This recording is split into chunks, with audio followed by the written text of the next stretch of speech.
Para pendengar yang dikasihi Tuhan, selamat berjumpa kembali dengan RBM atau Reform Broadcasting Ministry dari Sekolah Tinggi Teologi Reform Injili Indonesia di Jakarta.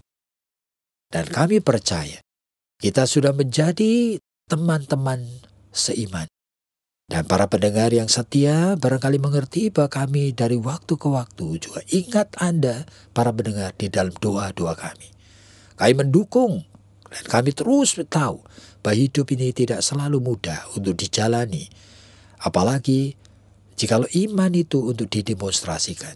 Kadang-kadang kita natur dosa kita, kebiasaan watak kelemahan kita seringkali menghambat dan dipakai oleh setan sehingga akhirnya kita itu tidak mampu bertindak, bersikap, bertingkah laku, berpikir, merasa sebagai anak-anak Tuhan yang diberkati Tuhan. Dan kita ini di dalam seri percakapan seperti ini terus membicarakan sampai bagian ini. Membicarakan mengenai topik mengatasi, bagaimana mengatasi akan kebosanan hidup. Hidup yang membosankan. Jadi kebosanan hidup tentu adalah masalah subjektif juga. Ada orang yang hidupnya tidak bosan. Tetapi kita tidak bicara untuk orang-orang yang sebetulnya itu tanda petik tidak bermasalah.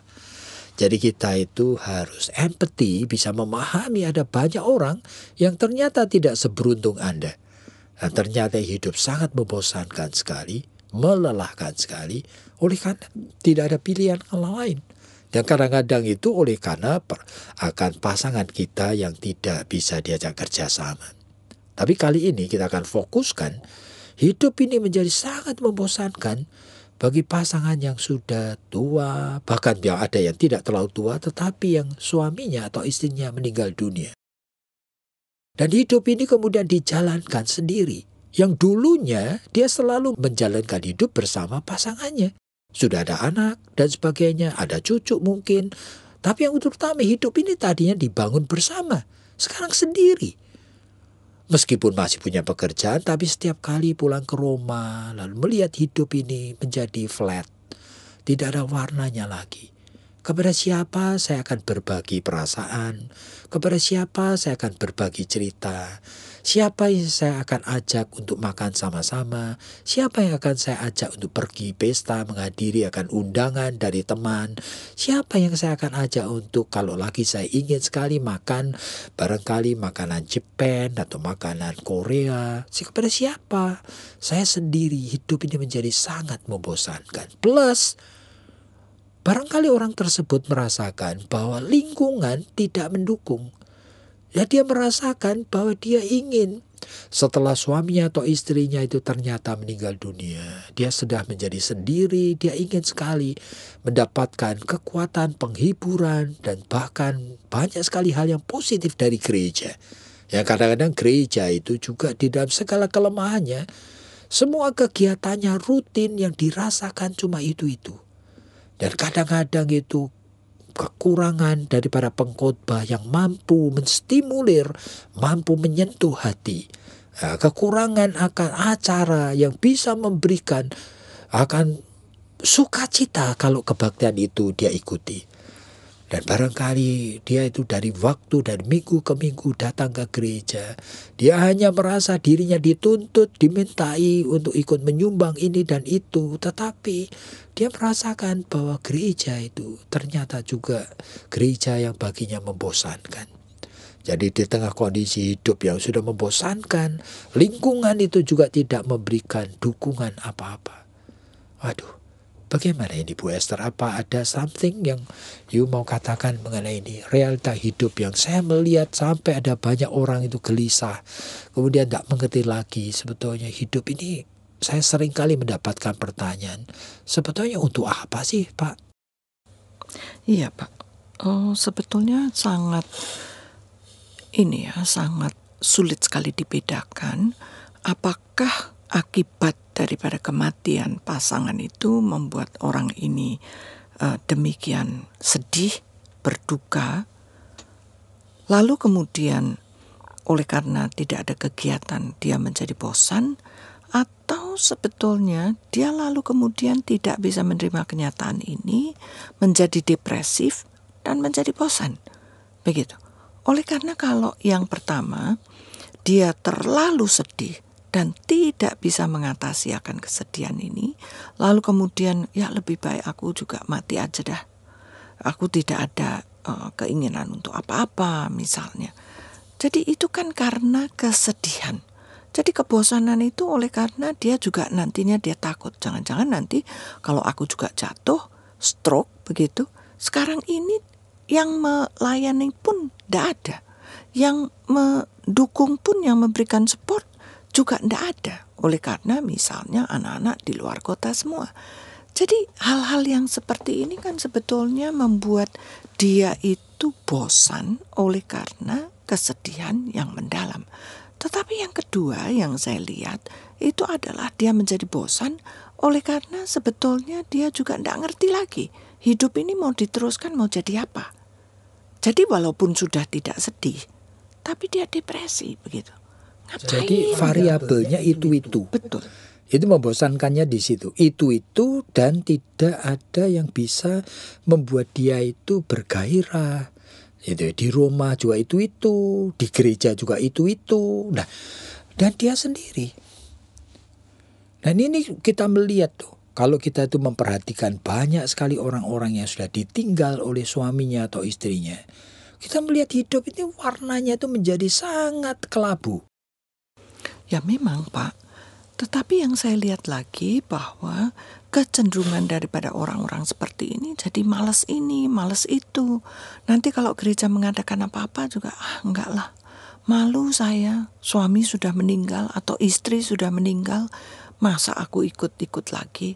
Misalnya piknik ke Bogor, ke kebun teh, ke ini, ke sana, ke sini, begitu.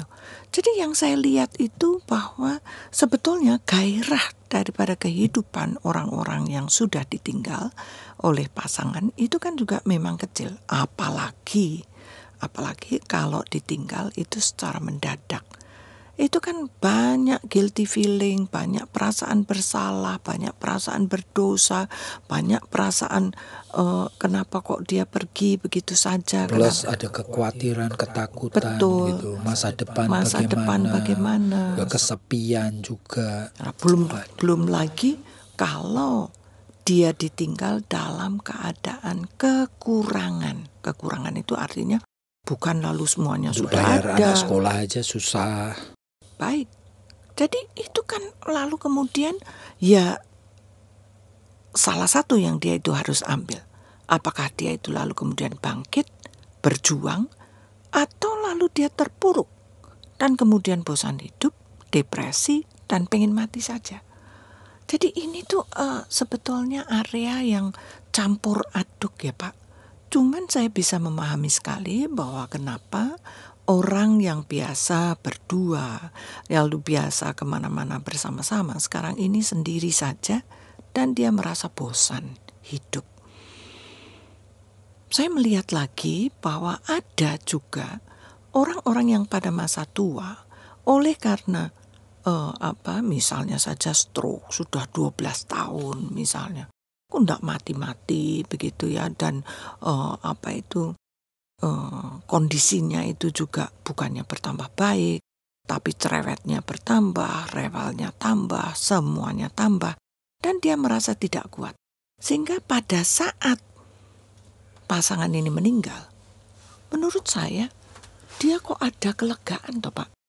Ya justru itu, tidak sama setiap orang. Gitu. Jadi ada yang justru merasa terganggu, terbebani, kadang-kadang itu sampai bertahun-tahun oleh karena misalnya suaminya yang melakukan hal yang tidak baik itu menjadi beban, bahkan suaminya yang kena stroke dan sudah menjadi beban mentalnya itu sudah sampai bertahun-tahun, sehingga begitu suaminya meninggal malah dia menjadi lega. Tapi ini juga yang kita bicarakan adalah yang ditinggal suami atau istri secara mendadak. Dan kemudian tidak merasakan bahwa hidup ini sebetulnya ada gunanya, ada purpose-nya lagi. Dan rutin dari pagi sampai malam, meskipun dia kerja, pulang ke rumah itu sebetulnya ngapain. Jadi menjadi membosankan sekali hidup ini. Plus ada perasaan kesepian, kegelisahan, kekhawatiran, dan sebagainya. Dan kemudian seringkali dia mengharapkan sebetulnya dengan dia aktif di gereja, dia mendapatkan akan pengisian rohani yang baik. Dan seringkali gereja juga cuma itu-itu aja.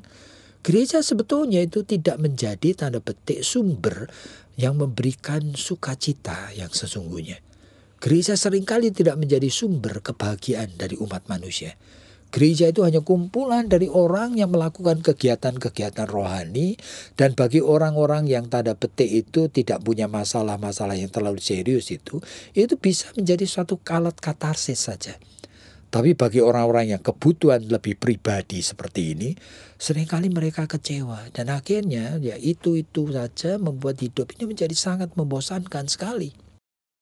Ya Pak, tapi kan memang kita juga tidak bisa berharap terlalu banyak ya kepada gereja, karena masalah-masalah itu masalah hubungan antar pribadi, masalah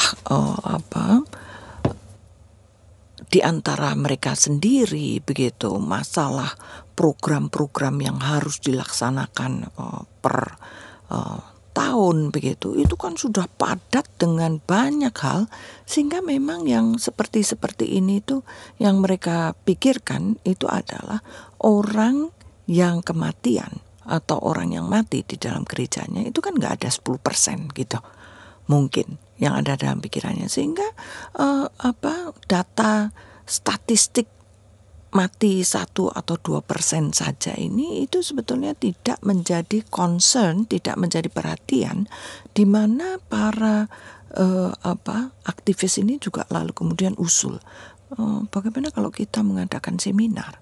Nah, kalau seminarnya itu mengenai kematian terus begitu kan juga tidak mungkin juga. Karena kan setahun sekali aja juga barangkali itu ya dirasakan tidak pernah oleh gitu. Karena hal-hal yang topik-topik seperti itu kadang-kadang memang tidak diharapkan untuk didengar gitu. Nah, cuma kembali kepada persoalan kita ini, menghadapi akan kebosanan hidup.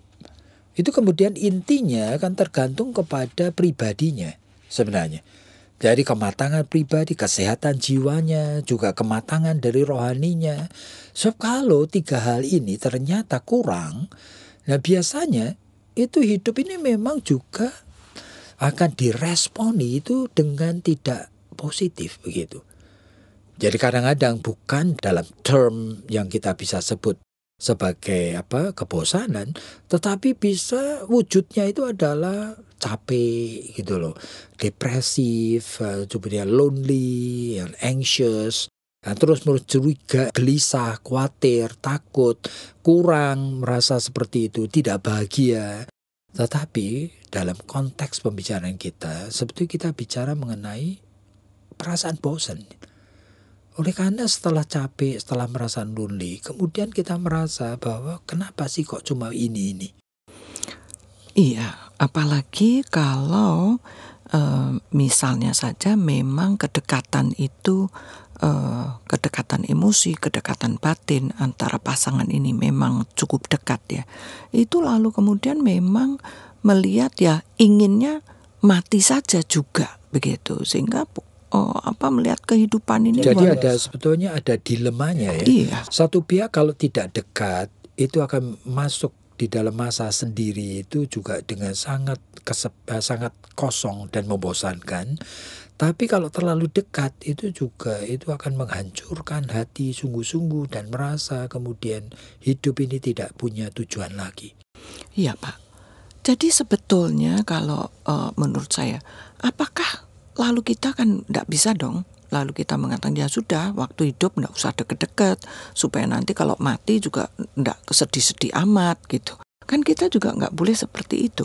Tetapi dalam arti bagaimana sih kita mempersiapkan seseorang itu untuk menghadapi kehilangan gitu.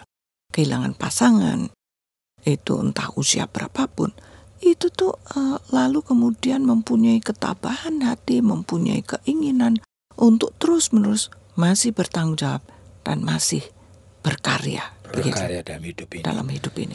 Bagaimana itu sih? intinya 3 itu. Yang pertama adalah kondisi imannya cukup dewasa dan sehat.